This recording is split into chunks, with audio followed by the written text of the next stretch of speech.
Bismillahirrahmanirrahim. Alhamdulillahirabbil alamin. Allahumma shalli wa sallim ala sayyidina Muhammadin miftahi babi rahmatillah adada ma fi ilmillah. Salatan wa salaman daimain bidawami mulkillah wa ala alihi wa sahbihi. Allahumma salli ala Sayyidina Muhammadin salatan taftahu biha lana futuhal arifin wa tufaqihuna biha fid din wa ala alihi wa sahbihi. Assalamu alaikum warahmatullahi wabarakatuh. Alhamdulillah, di bulan Sya'ban yang mulia ini kita bisa kembali duduk untuk cari ilmu. Mudah-mudahan apa yang akan kita pelajari ini manfaat dan barokah. Bisa menjadi ilmu yang kita amalkan, kita ajarkan dan sebarluaskan dan membawa manfaat kepada seluruh umat Nabi Muhammad SAW. Amin Allahumma amin. Manusia, itu kita ini sadar nggak sadar kan terus berjalan. Ya, sadar nggak sadar terus berjalan sampai nanti titiknya tiba, waktunya tiba, mau nggak mau ya pergi, ya meninggalkan fase kehidupan dunia, melanjutkan hidup di alam barzakh. Bahagianya alam barzakh secara syariat bergantung dari amalan kita selama di dunia ini. Kemudian dari barzakh nanti ada alam kebangkitan, diawali dengan tibanya kiamat, berlanjut kebangkitan. Setelah dibangkitkan, dikumpulkan di padang mahsyar. Di padang mahsyar pun juga bergantung dari amalan kita di dunia ini. Setelah itu nanti dibawa, ada dua kelompok, yang satu diarak-arak, diantarkan menuju surga. Semoga kita termasuk di dalamnya, amin. Yang satu diseret, ya diseret menuju neraka. Sama diantarkan malaikat, cuman malaikat yang satu mengarak ya dengan kemuliaan, yang satu menyeret dengan kehinaan. Mudah-mudahan kita semua selamat dari seretan malaikat, amin. Nah, salah satu yang akan kita pelajari malam hari ini adalah caranya biar kita selamat sampai ke surga, tapi dengan amalan yang mudah. Amalan yang mudah. Karena amal inilah alladzina amanu wa amilus sholihat. Orang-orang yang beriman dan beramal soleh. Itu selalu nggak pernah dipisahkan. Iman, amal, soleh. Iman, amal, soleh. Makanya dikatakan al-iman yazid wa yanqus. Iman itu pasang surut. Diukur dari mana pasang surutnya? Kalau amalnya nambah berarti imannya nambah. Kalau amalnya kurang berarti imannya juga lagi redup. Karena itulah, kalau kita pengen iman kita kuat, pengen kita selamat, berarti amalnya harus selalu nambah. Dari sekian banyak amal, malam hari ini kita akan bahas amal yang asyik. Asyik dan mudah, tapi perlu biaya. Nah, ini bicara perlu biaya mulai mikir. Ya, perlu mikir. Karena surga itu harus dengan rahmatnya Allah Ta'ala. Dan rahmatnya Allah Ta'ala dijanjikan wa rahmati qaribum minal muhsinin. Rahmatku dekat sekali dengan orang-orang yang suka berbuat kebaikan. Nah, untuk berbuat kebaikan itu ada yang gratis. Ya, seperti zikir, ya itu gratis. Senyum, ya itu gratis. Ada kebaikan yang butuh modal. Ya, kebaikan butuh modal. Nah, kebaikan butuh modal inilah yang malam hari ini akan saya ajarkan. Mudah-mudahan yang pelit pada menyimak. Ya, mudah-mudahan yang bakhil pada menyimak. Karena amalan ini paling cocok buat orang-orang pelit. Sebab berat melakukannya. Kan semakin berat kan semakin gampang dapat pahala besar. Al-ajr ala qadril masyaqqah. Besarnya pahala sesuai dengan beratnya perjuangan untuk mengamalkan amal tersebut. Bukan berarti kalau kita mudah mengamalkannya nggak besar pahalanya. Ya, besar pahalanya kita jadi mudah karena mungkin hati kita nggak sama dengan hati orang-orang yang susah untuk mengamalkannya. Apa nama amalannya ini? Menyenangkan orang. Selesai. Tapi yang model bagaimana menyenangkannya, kita akan baca satu demi satu hadis. Saya sudah pilihkan, ini ada 5 hadis. Tapi senada ya, 5 hadis senada. Judulnya ini amalan ibu-ibu. Bu, surga menantimu. Amin. Pengen cepet ya, Bu? Oh enggak, karena enggak Habib ya. Surga ya surga Habib, tapi nanti dulu. Surga menantimu. Ya, ini kesempatannya ibu-ibu masuk surga, salah satunya ini. Ilmunya dibutuhkan. Ilmu masak. Ilmu buat kue. Ilmu olah makanan. Ini jalan ibu masuk surga. Mulai mikir nih. Kalau begitu besok minta kursus masak sama suami. Ya, terus alasannya, yang tolong kursusin masak. Kenapa? Jalan ke surga. Udah beda ya dari pengajian, beda.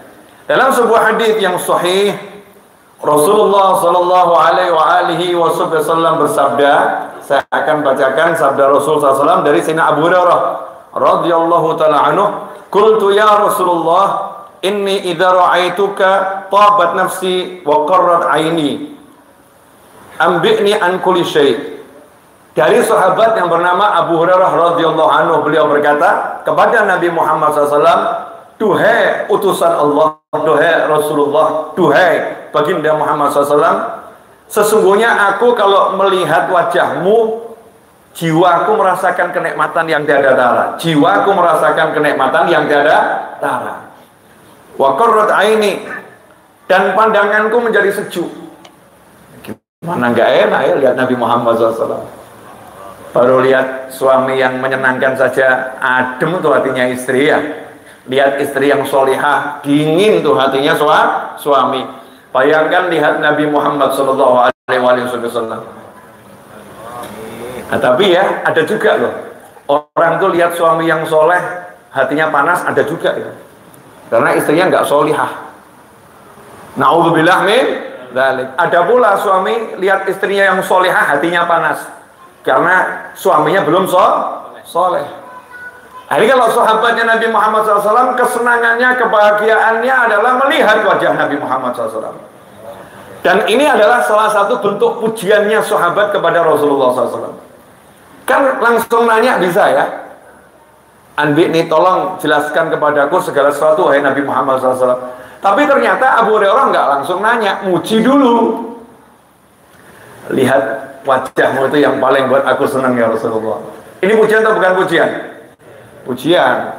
Makanya antum nanti kalau ketemu ustadz, ketemu kiai, ketemu guru, ketemu habib mau nanya, jangan langsung ustadz saya mau nanya. Ya, yang ngomong gitu dulu. Habib masya Allah, kiai masya Allah. Kalau lihat antum itu hutang rasanya lunas.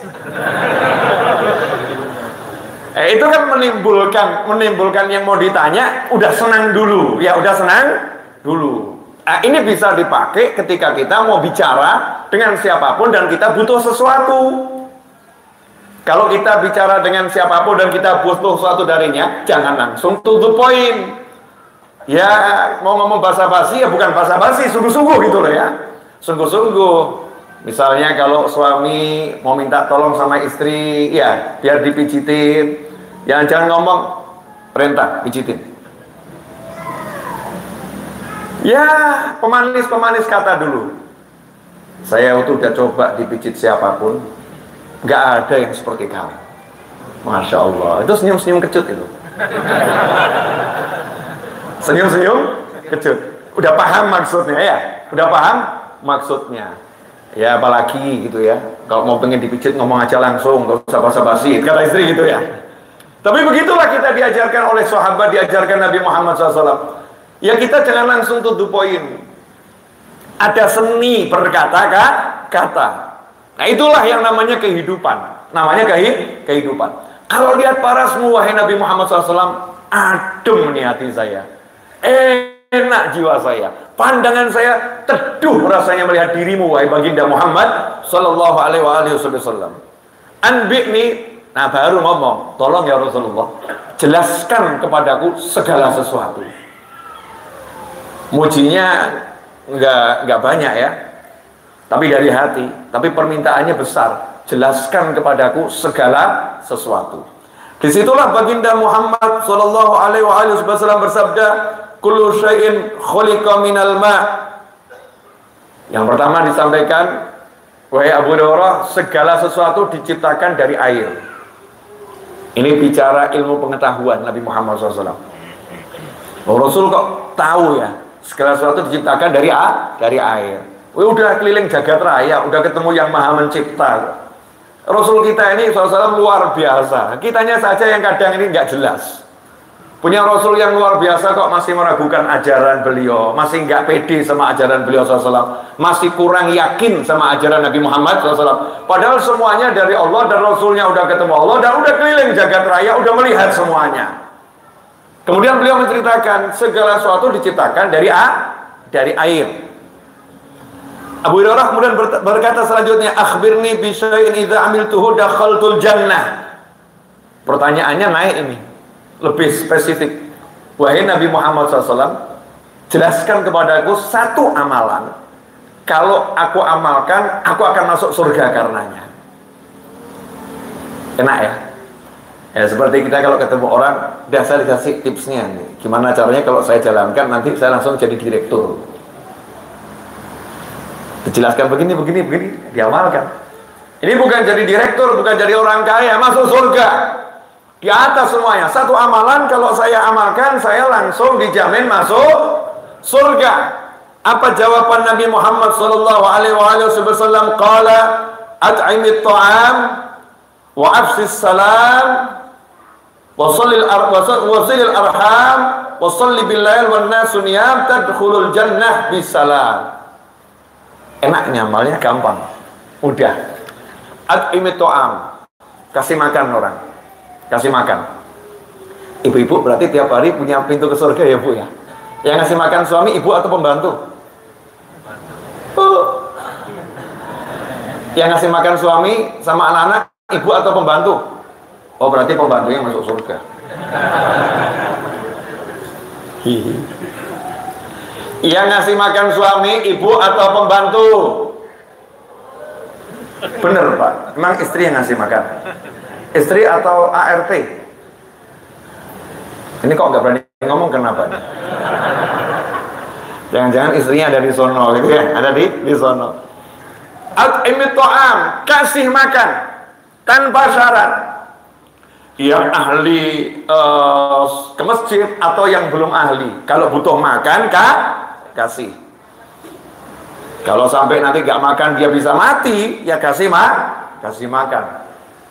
Meskipun kita dianjurkan kalau mau ngasih makan dia milih, kasih makan orang-orang yang bertakwa, karena nanti hasil makannya itu digunakan untuk taat pada Allah Subhanahu wa ta'ala. Kemudian yang kedua, wa'afis salam, tebarkan ucapan salam. Ini sekarang mulai hilang. Gayanya saja depannya salam, setelah itu maki-maki orang. Assalamualaikum. Ya, waalaikumsalam. Kamu gila ya? Insyaallah, mulai WA-nya pedes-pedes. Kalau udah assalamualaikum, ya kalimat selanjutnya harusnya bagus. Itu mana afsis salam. Tebarkan ucapan salam, betul-betul kamu jamin orang selamat. Semoga kamu selamat. Kalau kita bilang semoga kamu selamat, berarti saya akan berjuang semaksimal mungkin agar kamu tidak terganggu oleh apapun. Itu yang namanya afsus salam. Makanya orang kalau pengen rumahnya itu banyak rezeki, masuk rumah ngucap salam. Sekarang yang terjadi masuk rumah itu nggak ngucap salam. Terus keluar tanpa salam, masuk tanpa salam. Ini amalan mudah, mengucapkan salam. Yang ketiga, wasilul arham, sambung orang-orang yang punya hubungan kekerabatan kepadamu dan memutuskan hubungan kekerabatan. Sambung itu.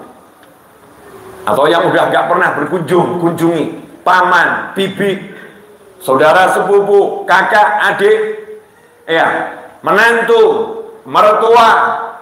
Ini semua orang-orang yang punya hubungan kekerabatan. Sambung. Gak pakai modal kalian nyambung tuh ya. Ya modalnya paling punya wifi gratis gitu ya. Video call. Assalamualaikum, waalaikumsalam. Gimana kabarnya paman, bibi gimana, sehat? Masya Allah. Yang model begini jannah itu, surga. Nah yang ngeri itu, wah kalau paman yang satu itu sampai mati aku nggak mau ngelayat. Kebetulan dia mati duluan. Akhirnya dilayat dia sama pamannya. Wah kalau dia, saya tidak akan menginjakkan kaki ke rumah sepupu yang satu itu. Masya Allah. Kalau kita butuh surga, apapun alasannya, singkirkan alasan itu. Surga. Gantinya surga. Sambung silaturahim. Silaturahim itu bukan dengan tetangga. Saya mau silaturahim ke rumah Pak RT. Bukan. Ke rumah Pak RT itu namanya hubungan baik sesama anggota masyarakat bertetangga. Itu diperintahkan berhubungan baik dengan tetangga. Tapi ar-rahim yang punya hubungan kekerabatan. Nah, kadang-kadang ini silaturahim sama temennya. Temennya ada di Lombok, terbang dari Jakarta ke Lombok, ringan buat dia. Tapi jalan kaki ke rumah bibinya di samping rumah nggak pernah dilakukan. Nauzubillah min dzalik. Jadi jangan salah kita ketika beramal. Kemudian yang keempat, washolli bilail wan nas niyam. Waktu orang-orang tidur kamu bangun sholat malam, sholat sunnah. Nanti kalau kamu lakukan ini, maka kamu masuk surga dengan ucapan salam. Kamu akan masuk surga dengan ucapan salam. Artinya malaikat mengatakan selamat, selamat, selamat, selamat, selamat, selamat. Kamu masuk surga, selamat, selamat, selamat, masuk surga. Simak dulu ya, ada 4 amalan yang akan menyebabkan kita masuk surga. Yang pertama ngapain? Kasih makan. Yang kedua ngapain? Tebarkan ucapan salam. Yang ketiga ngapain? Sambung silaturahim. Yang keempat ngapain? Sholat malam. Ya, wah, tapi ini sekarang muncul golongan sholat malam cuman ada di WA. Bangun waktunya tahajud, terus tidur lagi. Ini namanya golongan sholat malam, tapi cuman ada di WhatsApp. Nggak ada di langit. Manusia-manusianya nggak ada. Yang sering saya singgung tuh kadang-kadang kita aneh gitu ya. Waktunya orang tidur, kita kirim pesan WhatsApp, bangun, waktunya tahajud. Kalau mau bangunkan orang itu sebelum tidur, ingat, nanti malam tahajud. Yuk pasang alarm untuk sholat tahajud. Nah kalau malam-malam waktunya orang tidur, dia pengumuman. Padahal perintah Nabi, sholatlah saat orang tidur. Maksudnya jangan ada orang yang tahu. Jadikan itu hubungan istimewa antara engkau dengan Allah Subhanahu wa ta'ala. Jangan umumkan. Itu akan menjadi sesuatu yang luar biasa. Habib, yai, ustadz, saya mau ngajak-ngajak orang tahajud. Ngajak-ngajak itu sebelum tidur. Masa orang tidur diajak tahajud? Caranya gimana? Buka dong WA-nya, buka dong. Orang tidur kok buka dong WA-nya. Ayo buka WA-nya, ayo buka WA-nya. Orangnya tidur. Maka sebelum tidur jam sekian ini ya, padahal maghrib mungkin telepon temennya, janjian ya ntar malam tahajud. Jangan lupa ya pasang alarm saling membangunkan. Nah, itu boleh. Bukan pesan WhatsApp tengah malam telepon temannya, ayo bangun, tahajud, bangunkan itu. Nah, ini namanya kerjasama untuk saling taat pada Allah Subhanahu wa ta'ala. Kemudian yang berikutnya, ya, insyaallah cukup waktunya. Masih sama. Dari Sayyidina Abdullah bin Amr radhiyallahu anhu maqal, qala Rasulullah sallallahu alaihi wasallam, "U'budur Rahman wa at'imut ta'am wa afsus salam tadkhulul jannah bisalam." Periwayatnya sahabat lain, bukan Abu Hurairah. Ya, bukan Abu Hurairah. Sama Rasul mengajarkan, "U'budur Rahman." Sembahlah Allah yang Maha Penyayang. Wa at'imut ta'am, kasih makan orang. Wa afsus salam, tebarkan ucapan salam, tadkhulul jannah bisalam. Enggak ada ajakan untuk sholat tahajud. Nah, hadis ini lebih ringan ya. Nah, ya, lebih ringan ini. Kenapa? Walaupun enggak tahajud, modalnya ngasih makan orang, apalagi ini menebarkan salam, ya, maka masuk surga dengan ucapan salam. Nah, ini saya cocok ini. Ini cocok. Ya, mungkin yang tadi buat levelnya antum-antum semua itu, Masya Allah itu. Berikutnya. Nah, ini penting. Siapa di antara kita yang nggak punya dosa? Ada, hadir di sini. Yakin saya ada. Siapa? Malaikat kanan dan malaikat kiri. Malaikat kan nggak punya dosa. Malaikat yang hadir di majelis nggak punya dosa. Tapi kalau kalian, kurang lebih kita sama, betul ya? Kurang lebih sama. Kita ini banyak dosa. Nah, tapi alhamdulillah sesama pendosa kumpul di rumahnya Allah yang maha menghapuskan dosa. Iya, selesai. Kita keluar boleh pede. Punya dosa mas, barusan habis. Boleh pede. Barusan habis. Kok bisa? Udah dihapus. Kenapa? Main ke rumah Allah, selesai. Minimal pulang bonusnya dosa habis. Nah, kita butuh ini penghapus nih loh. Mungkin kita ini ya dosa jalan terus loh.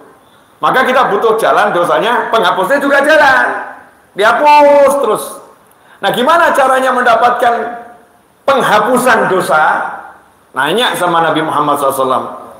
Dari Abu Hurairah radhiyallahu anhu qala Rasulullah SAW, dari sahabat Abu Hurairah radhiyallahu anhu, Rasulullah SAW bersabda, al-kafaratu, di antara penghapus dosa. Al-kafarat, ya, kafarahnya dosa. Apa itu? It'amut ta'am, ngasih makan. Wa ifsa'us salam, memberi ucapan salam, menebarkan ucapan salam. Wassalah billail wa nasniyam, salat malam manusia terlelap tidur. Ini wow. Artinya ini amalan sendiri-sendiri. Kalau kita ngamalkannya bisa tahajud, yaitu tahajud kita penghapus dosa. Tahajud belum bisa, ya udah saya modal ucapan salam. Ketemu orang assalamualaikum sama senyum. Ini begitu assalamualaikum dosanya kehapus. Semakin sering mengucapkan, semakin banyak dosa yang terhapus. Makanya kalau pengen banyak dosa dihapus berkat ucapan salam, yang banyak bergaul dengan orang-orang yang layak diberi salam. Kemudian yang berikutnya ngasih makan. Awal tadi, nah ini ngasih makan ini butuh modal. Yang pelit gak bisa ini. Bu, ibu, kalau masak tetangga dikasih nggak?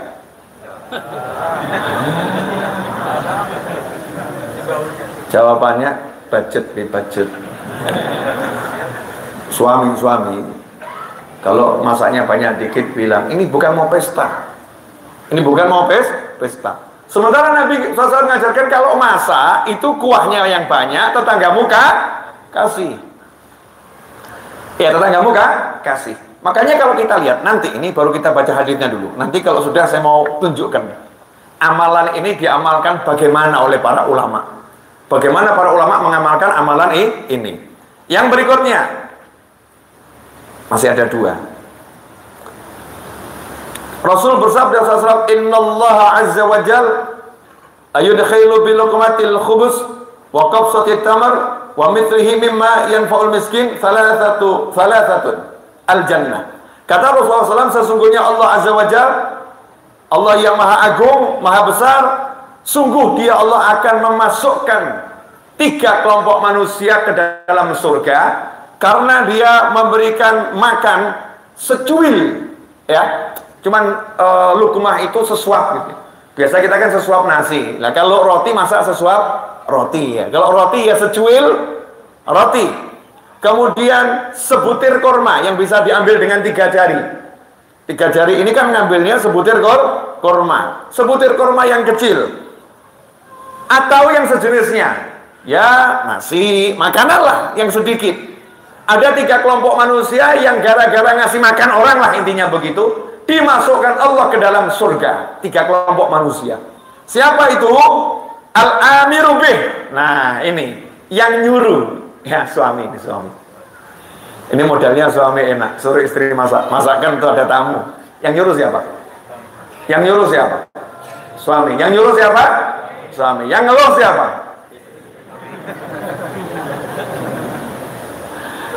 Yang nyuruh siapa? Ayo toh yang keras, jangan takut. Yang nyuruh siapa? Yang ngeluh siapa? Betul Bu, ngeluh. Ini fitnah kecil. Yang ngeluh mungkin kalau keseringan ada tamu, yang ngeluh mungkin istri sama ART ya, asisten rumah tangga. Tamu terus masak terus, tamu terus masak terus, makan terus, enak bener tamunya. Kamu tinggal perintah, kita yang masak. Kata Nabi Muhammad SAW, yang merintah ini kan yang ngajarkan kebaikan. Niat ngasih makan orang. Yang merintah istrinya masak untuk ngasih makan orang, itu masuk surga. Nah yang kedua, wah ini wazzaujah al-muslihah lah, istri yang memasakkannya. Bu, jadi kalau disuruh suami masak buat temennya, kira-kira ibu bahagia atau keluh kesal? Bu, bahagia atau keluh kesal? Bu, bahagia atau keluh kesal? Betul. Dari tadi itu nggak berani jawab karena takut saya ngomong begini betul gitu ya. Yang ketiga, Masya Allah, wal khadim alladhi yunawilul miskin, dan pembantu yang menyerahkan makanan itu kepada orang-orang yang miskin yang membutuhkan. Masya Allah nih. Jadi kalau di majelis ada bagi-bagi roti, yang buat roti bagi-bagi nasi, yang buat nasi iya dapat pahala, yang nyuruh bagi dapat pahala, yang bagikan ini panitia ini dapat pahala. Pahalanya apa? Tak terukur dengan angka, al-jannah langsung. Bukan pahalanya sekian rumah di surga, enggak. Tapi pahalanya apa? Al-jannah, langsung surga. Saking besarnya itu ya pahala ngasih makan orang. Dah, haditsnya udah selesai. Tinggal, masih ada dua. Satu aja, satu lagi. Jamnya udah mau habis. Saya baru 27 menit bicara, waktunya sudah mau habis. Isyaknya jam berapa nih sekarang? 19.21. Iya udah mau habis itu. Masa belum ceramah kan? Belum, baru membacakan hadis Nabi Muhammad SAW. Nah ini yang paling asyik ini, merangkum semua tadi. Tapi sebelum saya rangkum semua tadi, saya mau jelaskan sedikit. Itu kalau para, saya nggak tahu yang lain ya, yang saya tahu saja, Habib Kiai, Habib sama Kiai. Kalau di Jawa Barat ajengan ya, betul, ajengan. Kalau di Kalimantan dan sekitarnya itu guru, luar pulau sana guru. Itu punya tuan guru ya, punya kebiasaan kalau buat majelis selalu ada makan. Betul. Kalau buat majelis selalu ada makan. Dulu kan dikira orang-orang kan cuman ya makan gitu, makan. Padahal itulah rahasianya untuk mengajak seluruhnya masuk surga ya di situ. Yang nyumbang untuk masak, yang ikut masak, yang membagikan makanan, yang nyuruh, semuanya itu masuk surga. Artinya, saking cerdasnya ini para ulama, gimana caranya umat ini masuk surga tanpa repot? Saya mau nanya, pilih mana? Diajak tahajud atau diajak makan? Jujur. Jujur.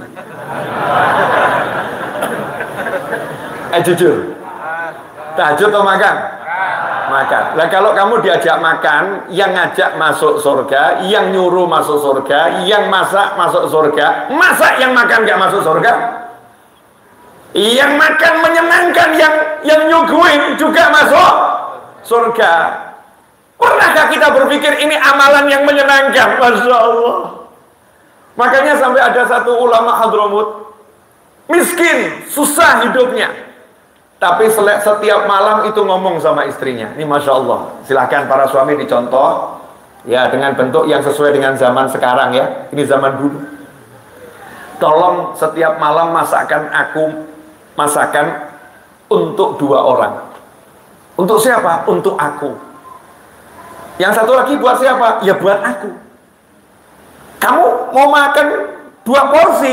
Enggak. Makannya ya 1 porsi. Yang satu nanti saya mau keluar, cari orang yang belum makan, saya akan duduk bersamanya di tempat dia berada, terus makan berdua dengannya. Yang satu, kalau kita bungkus ya, yang satu bungkus buat saya di dunia, yang satu bungkus buat saya di kuburan nanti. Insya Allah. Sanggup tiap malam traktir temannya? Nggak usah traktir temannya, istri pulang dari kantor bawa martabak, Masya Allah, kemudian ngomong, iya apa? Suapin, secuil, diet, nggak ono diet-dietan, surga itu. Diet, secuil kok bingung sama diet. Menyenangkan hati suaminya. Dok sidik itu jannah itu. Saling memberi, ngasih makan loh. Kenapa ngasih makan ini dipraktekkan oleh Nabi Muhammad SAW dalam setiap gerakan dakwahnya, baik di Mekah maupun di Madinah. Kampanyenya Nabi Muhammad SAW, at'imut ta'am, kasih makan orang. Karena kalau orang udah duduk makan bareng, insya Allah hatinya nyambung. Insya Allah hatinya nyambung. Makanya sampai sekarang ini orang-orang besar itu kalau bisnis pengen goal ngapain? Sambil makan. Meetingnya di mana? Di rumah makan. Makan dulu. Ayo makan. Nah, habis makan baru ngobrol. Perut udah kenyang, mulut udah asyik, pikiran tenang. Maka bisnis pun bisa berjalan dengan lancar. Itu hikmah, yaitu hikmah. Makanya para istri, kalau suamimu pulang, jangan ditanya apapun, kasih makan dulu. Makan dulu. Karena kalau udah makan, perutnya kenyang, minimal pikirannya tenang. Baru bisikin, beras habis. Iya. Belum dikasih makan, udah bilang beras habis. Pusing. Kasih makan nih, at'imut ta'am. Makanya saya berusaha semaksimal mungkin di majelis saya di Solo, Ar-Raudhah, setiap kajian harus ada yang dimakan. Kalau nggak ada dimakan harus ada air gitu kan. Maka saya siapkan air mineral buat sendiri. Ya, yang nggak bisa sih buat air, yang bisa ngelola ya. Nah, mengelola air, bisa buat air siapa? Kita kan nggak bisa buat apa-apa ya. Handphone ini mana yang bisa buat? Ini kan cuma ngumpulin bahan. Betul. Manusia kan cuma ngumpulin bahan, merakit dari yang ada. Nggak bisa buat kita. Kadang-kadang kita kan sok hebat. Wah, aku yang buat. Siapa yang buat? Semua buatan Allah Subhanahu wa ta'ala. Air. Kemudian ada roti. Ya, kemudian ada kopi. Kalau selesai makan nasi.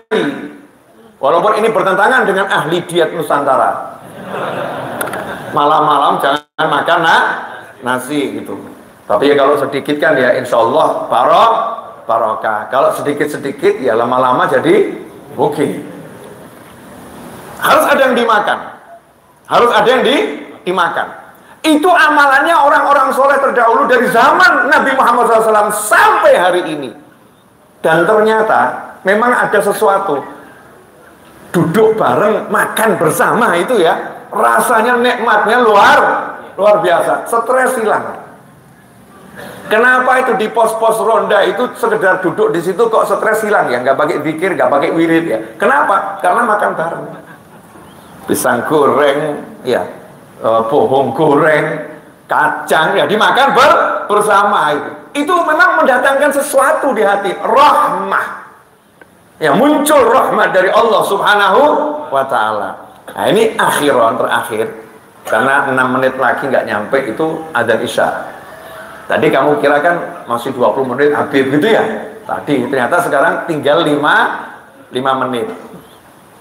Tentang ahli maksiat yang dapat pengampunan gara-gara ngasih minum orang soleh. Dulu kan saya cuma cerita. Ini saya bacakan hadisnya. Jadi biar nanti kalau ada yang nanya dalilnya mana, gitu. Dalilnya mana. Kadang-kadang saya ketemu orang-orang yang RWT itu. Tahu RWT? Ruwet. Loh, apa adanya, ruwet gitu. Giliran dikasih cerita sama orang-orang nggak jelas, percaya ya. Dikasih cerita sama Marvel tuh percaya. Superman, percaya ditonton. Ampun, Masya Allah. Superman, Spiderman, bisa nempel. Bisa panjang. Padahal itu nama binatangnya laba-laba. Apalagi apa tuh? Catwoman, wedok, jadi kucing. Apalagi Batman, itu ya pakai kelelawar, nama-nama binatang. Kita percaya, imajinasinya orang-orang itu kita percaya sebagai kebenaran. Padahal Indonesia dari dulu udah punya sesuatu yang hebat, buto hijau. Betul nggak? Buto hijau itu cerita rakyat, bener kan? Orang Barat nggak punya buto hijau, langsung buat hulu. Dulu mana buta hijau atau hulu? Buta hijau, hulu kan datang belakangan. Kenapa? Baca kisah rakyat Indonesia, Marvel buat hulu. Mereka dulu nggak ada Superman, dengar ada Gatot Kaca. Karena ada Gatot Kaca, di Amerika nggak ada Gatot Kaca, maka buat Superman. Ini kalau saya bahas ini nanti kamu kira saya ahli Marvel. Ya, ini kok sampai sini gara-gara bahasa apa tadi ini? Tiba-tiba. Nah kita ini lebih percaya sama imajinasi. Yang pasti-pasti itu kadang kurang kita percaya. Nah, ini kisah nyata. Cuman ya ini muncul orang-orang yang kadang suka nanya, hadisnya sahih enggak, dhaif enggak? Tingkat kesahihannya bagaimana? Lah kamu tuh siapa? Nanya-nanya hadisnya sahih atau enggak sahih. Emangnya kamu pakar hadis? Kalau kamu pakar hadis ya ayo duduk kita bahas hadis. Pakar bukan kok gaya nanya sahih enggak gitu. Itu untuk ilmu hadis, ada sekolahnya. Di situ nanti akan ada pembahasannya setiap hadis, siapa perawinya, apa tingkatannya. Kemudian kalau dhaif emangnya ditolak? Ya enggak. Tapi dhaif itu ada tempatnya. Dhaif ini untuk apa? Kalau sahih untuk apa? Itu ada tempatnya, bukan dhaif kemudian dibuang. Siapa yang ngajarin seperti itu? Enggak ada. Itu ajarannya orang-orang yang belum belajar. Yang belum belajar. Kalau udah belajar ngerti, dhaif ini sebagai sumber hukum cadangan. Sumber hukum cadangan. Nanti kalau ada suatu masalah butuh fatwa, ternyata tidak ada hadis sahih yang menjelaskan. Kok ada hadis dhaif yang menjelaskan? Hadis dhaif ini bisa menjadi sumber hukum. Tapi kalau ada hadis sahih, hadis dhaif ini nggak bisa jadi sumber, bisanya jadi pelengkap. Tuh langsung dengar suara azan. Lanjut. An Anas bin Malik radhiyallahu anhu an Nabiillah sallallahu alaihi wasallam qala rajulani salaka mafazatan 'abidun wal akharu bihi rahakun fa'atisha al-'abidu hatta sakata faja'ala sahibuhu yanzuru ilayhi wa huwa sari'un faqala wallahi in mata hadha al-'abdu salih atshan wa ma'i ma'un la usibu min Allahi khairan 'abada wala in saqaituhu ma'i la'mutanna fatawakkala 'ala Allahi wa 'azama farasha 'alaihi min ma'ihi wa saqahu fadlahu faqama faqata'a al-mafazata fayuqifu alladhi bihi rahakun lil hisab fayu'maru bihi ila an-nar wa tasuquhu al-malaikatu fayaru al-'abida fayaqulu ya fulan ama ta'rifuni fayaqulu wa man anta fayaqulu ana alladhi athartuka 'ala nafsi yawm al-mafaza fayaqulu bal a'rifuk fayaqulu lil malaikati qifu fayaqifuna fayaji'u hatta yaqifa fayad'u rabbah azza wa jalla fayaqul ya rabbi qad araftu yadahu 'indi wa kaifa atharani 'ala nafsihi ya rabbi habhu li fayaqulu huwa lak fayaji'u fayakhudhu bi yadi akhihi fayudkhiluhu al-jannah faqultu li abi dhalal ahadatsaka Anasun an Rasulullah sallallahu alaihi wasallam qala na'am. Nah ini saya ringkas saja. Cerita ini sudah sering saya sampaikan tentang dua orang, yang satu ahli ibadah, yang satu ahli maksiat, begitulah. Kebetulan melakukan perjalanan, kalau sekarang lewat jalan tol. Sekarang lewat jalan tol ketemu di rest area. Itu kalau sekarang begitu. Ya biar gampang mencerna ya. Nah, kalau dulu lewat padang Sahara, ketemu di titik perhentian, yang ahli ibadah sudah tergeletak hampir mati. Kenapa? Karena kehabisan air dan dehidrasi.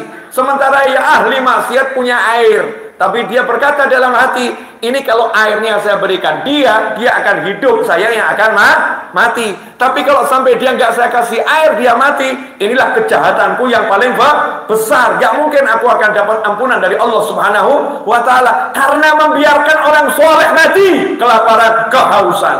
Masya Allah, ahli maksiat bisa punya kepekaan yang hebat terhadap orang-orang soleh yang papa, orang-orang soleh yang butuh bantuan, orang-orang soleh yang sakit, orang-orang soleh yang akan meninggal dunia. Sementara sekarang kadang kita punya imam masjid, punya sakit yang parah, imamnya nggak punya uang, tetangganya kaya-kaya, dibiarkan imamnya meninggal tanpa pengobatan. Dalilnya adalah amalnya banyak, husnul khotimah insya Allah.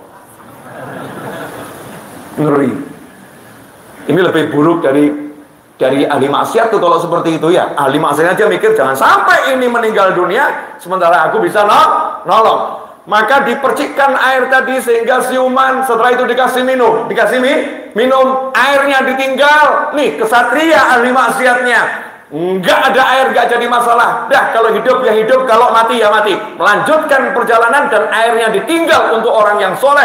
Kalau dalam pikirannya orang soleh ini lebih berharga daripada nyawaku. Sampai akhirnya ia pun meninggal dunia karena kehausan dan dehidrasi. Singkat cerita di akhirat, yaumul hisab dihitung amalnya dihitung. Nah, memang kalau dilihat pahalanya itu belum bisa menghapuskan dosa-dosanya. Pahala ngasih minum orang soleh tadi belum bisa menghapuskan dosanya. Ia pun diseret ke neraka. Dalam perjalanan menuju neraka, dia melihat orang soleh yang dia tolong tadi. Allah memang sengaja pertontonkan orang soleh tadi. Maka ahli maksiat tadi teriak, wahai fulan, masih ingat gak sama saya? Tolong saya. Siapa kamu? Dulu yang di padang Sahara ngasih minum kamu. Oh ya, saya ingat kamu, saya kenal kamu. Maka orang soleh tadi berkata pada para malaikat, "Kifu, malaikat, berhenti." Masya Allah, yang bisa nyetop malaikat orang soleh. Coba kamu ada iring-iringan pengawalan ya, kamu stop dulu. Ngeri. Kecuali kalau yang nyetop itu ya memang pimpinannya ya berhenti. Kalau kita kan ya salah seperti itu. Nah ini yang nyetop siapa? Malaikat nyeret orang ke neraka, di stop, berhenti malaikat. Karena yang merintah ini orang soleh, hamba Allah terpilih, malaikatnya nurut. Di situ dalil kalau as-saulah wal jaulah, yang punya kekuasaan di hari kiamat adalah orang-orang yang pangkatnya tinggi di sisi Allah Subhanahu wa Ta'ala. Dan orang-orang soleh di dunia ini sebetulnya kalimatnya itu didengar oleh para malaikat. Apa katanya? Maka jadilah yang dia katakan. Soleh loh ya di sisi Allah, bukan yang dipandang soleh, bukan yang kelihatan soleh, tapi sebenarnya salah. Naudzubillah min dzalik. Soleh yang hakiki. Singkat cerita, akhirnya orang soleh tadi ngomong kepada yang orang salah tadi, kenapa kamu? Saya mau diseret ke neraka. Kamu dulu kan saya tolong, sekarang tolong saya gantian. Ini bukan sisi pahala, ini sisinya lobby akhirat. Modal nggak cukup, tapi punya jalan melobi. Jadi akhirat juga bisa dilobi, saudara-saudara. Asal kamu punya kenalan. Ya, bisa dilobi. Kalau pahala udah beres, pahalanya belum cukup, sekali ngasih minum kok ya. Masa menghapuskan dosa yang begitu banyak? Masih belum cukup pahalanya, tapi lobinya jalan. Lobinya jalan. Gimana? Tolong saya. Akhirnya hamba Allah ini sujud di hadapan Allah dan berkata, "Ya Allah, Engkau mengerti bagaimana kedudukannya di hatiku. Dia pernah menolong saya. Dia pernah membantu saya. Dia pernah mengutamakan nyawaku daripada nyawanya. Dia korbankan nyawanya demi aku. Sekarang tolong ya Allah, ampuni dosa-dosanya dan izinkan dia masuk surga bersamaku." Maka kata Allah Ta'ala, aku telah mengampuni dosa-dosanya, gandeng dia, bawa dia masuk surga bersamamu, letakkan di mana sesukamu. Malah langsung dihampirin oleh orang soleh tadi, kemudian digandeng, yuk ikut saya, lobby power, yuk ikut saya, bawa ke surga. Modalnya apa? Bisa punya lobby tadi, modalnya karena di dunia ngasih minum orang soleh. Makanya kamu yang sering ngasih makan orang-orang itu yang baik-baik, siapa tahu yang kamu kasih makan tuh orang soleh, pangkatnya tinggi, nanti di akhirat kelihatan, lu kok jalan duluan, yai, Berhenti dulu Yai, ingat saya enggak? Siapa kamu? Yang dulu pernah traktir Yai. Sekali traktir gaya pula. Traktir cuman sekali, gayanya luar biasa. Yai waktu itu kan lagi pengen makan udang tuh, lagi pengen. Terus saya traktir makan udang. Ingat saya Yai, ingat. Lah, kenapa kamu? Please tolong Yai. Ini kalau amal saya ini lambat jalannya masuk surganya. Kalau saya lihat tadi Pak Yai kendaraannya cepat banget. Boleh numpang enggak? Masya Allah, Yainya minta izin sama Allah Ta'ala. Maka diizinkan sama Allah Ta'ala berkat pernah ngasih udang secuil. Ya, ngasih udang secuil, masuk surganya aja cepat. Lah amalan model begini loh, yang ayo kita ini semarakkan. Ilmu bahasa ibu-ibu tunjukkan. Kesenanganmu bagi makan tunjukkan. Apalagi ini dekat dengan bulan Ramadan. Jadikan nanti Ramadan momen betul-betul bagi makan. Makanya sebelum Ramadan Syaban latihan. Ya, sebelum Ramadan Syaban latihan. Apalagi sekarang bagi makan tuh mudah saudara-saudara. Nggak perlu banyak tangan, cukup dengan 2 jari selesai masalah. Paham? Pakai aplikasi. Berbagi itu makanan. Nah inilah amalannya orang-orang soleh. Jadi siap bagi makanan? Siap? Nggak usah ke orang lain dulu. Ya sama istrinya, sama suaminya, sama anaknya, sama ART-nya. Yang di rumah itu loh, sopir ya. Atau yang siram-siram di rumah, security, kita mondar-mandir lewat perumahan ada security, cuman bawa bau durian, nggak pernah ngampirin durian. Ya, lihat sampah menumpuk, sampah dus mereknya macam dusnya itu dilihat, isinya nggak pernah sampai ke pos satpam, nggak pernah sampai ke pos security. Lah yang begini nggak betul. Ya kita kalau bisa itu dibagi-bagi, makan, ya dikasih semua orang. Nah itulah thariqahnya orang-orang soleh terdahulu, bagi-bagi makan. Alhamdulillah sudah 40 menit saya bicara dan sudah masuk waktu isya. Mudah-mudahan sedikit ini barokah manfaat. Amin. Nah ini saya mau minta doa.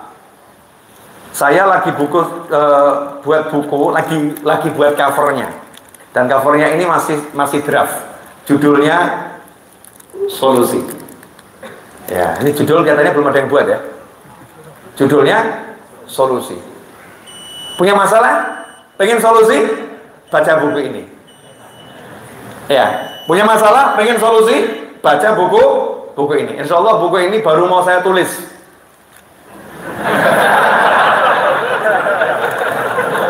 Ya. Menarik toh? Menarik kan? Kalau gila sekalian. Ya, jangan nanggung.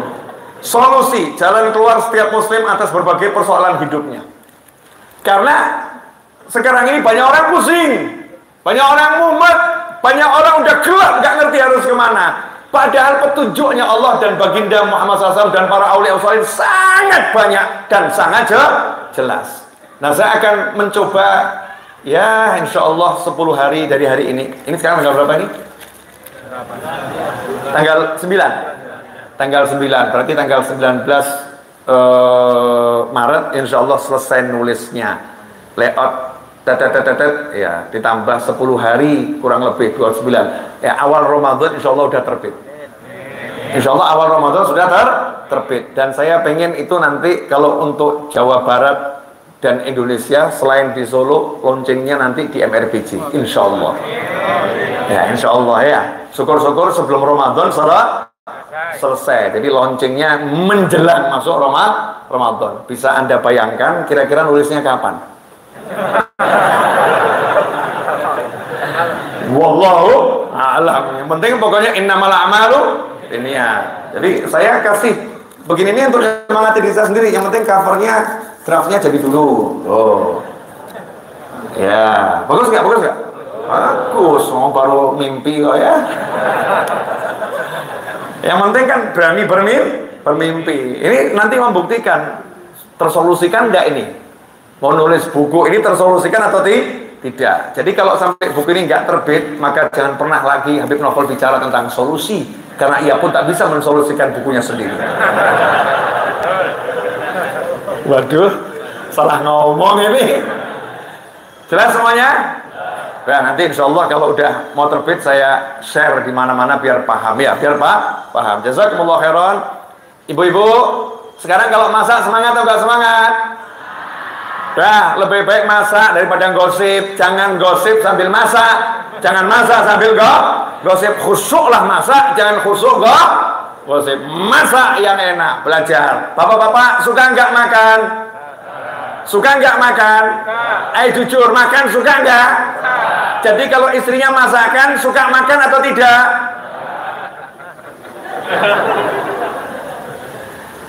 Yuk kita biasakan ini. Traktir teman, ajak makan saudara, kerabat duduk. Itulah amalan orang-orang soleh terdahulu. Saya pengen mau ngasih tahu saja. Jadi Islam itu indah. Ya tadi kalau dilihat kan afsus salam itu nyantai pakai mulut. Assalamualaikum, assalamualaikum, begitu ya. Ngasih makan butuh modal, yuk ngasih makan. Urusan sholat jangan ada orang tahu, jangan ada orang tahu orang lagi tidur kamu sholat. Artinya apa? Islam ini mengajarkan kita betul-betul ngasih salam urusan sosial dengan sesama manusia, ngasih makan sosial dengan sama manusia, sholat antara kita dengan Allah Subhanahu wa Ta'ala. Kalau dia perbandingannya dari hadis tadi, lebih banyak urusannya dengan manusia. Apa itu? Sambung silaturahim, ngasih makan, ya. Kemudian tebarkan salam. Giliran sholat jangan ada orang tahu. Ini kalau kita amalkan, insya Allah hidup akan menyenangkan. Penutup dan selesai. Mas Eto, tolong ininya. Ya. Itu jangan sampai nanti covernya dipakai orang itu. Bukunya belum jadi. Kalau ada yang pakai gimana? Gak apa-apa. Alhamdulillah. Gitu aja kok. Repot. Terakhir ya. Ini saya mengingatkan kembali. Saya sebagai penagih hutang Rabbul Alamin. Ibu-ibu tolong hutangnya dilunasi. Ramadan sudah dekat. Ini Sya'bannya sudah jalan. Ya, Sya'bannya sudah jalan. Sementara hutangnya 10 belum lunas. Masya Allah. Sementara halangan itu akan datang sewaktu. Ingatkan teman-temannya satu grup, itu grup ibu-ibu itu ya. Entah arisan, entah apa. Hutang puasa bayar, jangan lupa. Ingatkan. Itulah cara kita menyebarkan kebaikan. Nah, satu hal, mumpung belum sampai Ramadan, masih Sya'ban, tolong yang hubungannya kurang baik dengan orang tuanya, hubungannya kurang baik dengan mertuanya, hubungannya kurang baik dengan kerabatnya, perbaiki saat ini juga. Karena sehebat apapun kamu ibadah, gak akan diterima oleh Allah Ta'ala. Diblokir oleh Allah Subhanahu wa Ta'ala. Diblokir pahalanya. Kalau sampai sama mertua nggak akur, sama mertua kurang ajar, apapun model mertua kita harus kita hargai dan hormati. Boleh mungkin orang nggak cocok sama mertua, tapi harus berakhlak kepada mertua yang itu orang tua dari pasangan hidup kita. Kalau kecocokan hati nggak bisa dipaksakan, cinta nggak bisa dipaksakan, tapi orang hidup ada etika kepada sesama manusia, apalagi kepada orang tua. Kemudian kepada orang tua kandung, Masya Allah. Jangan sampai kita lupa orang tua kita, mengutamakan yang lain, lupa sama orang tua. Termasuk tidak akan mendapatkan ya semua nikmat yang ada di Ramadan dari pahala-pahalanya Allah Ta'ala, orang yang durhaka pada orang tua. Yang ketiga, jangan bermusuhan kepada muslim, yang satu dengan yang lain. Orang yang menyimpan permusuhan di hatinya kepada muslim lain, maka tidak akan mendapatkan rahmat, ampunan, dan pembebasan dari siksa api neraka selama bulan Ramadan. Ngeri, makanya ya, tolong tuh yang di grup-grup ya, mungkin kita saling begitu sama yang lain, stop. Ya, waktunya kita hidup tanpa mencela, tanpa memaki, tanpa menghina. Kalau bisa muji-muji aja yang lain, yang asyik-asyik, yang menyenangkan. Insya Allah kehidupan kita akan jadi lebih baik. Jazakumullah khairan. Wal minkum wa sallallahu ala sayyidina Muhammadin wa alihi wasallam walhamdulillahi rabbil alamin. Wassalamualaikum warahmatullahi wabarakatuh.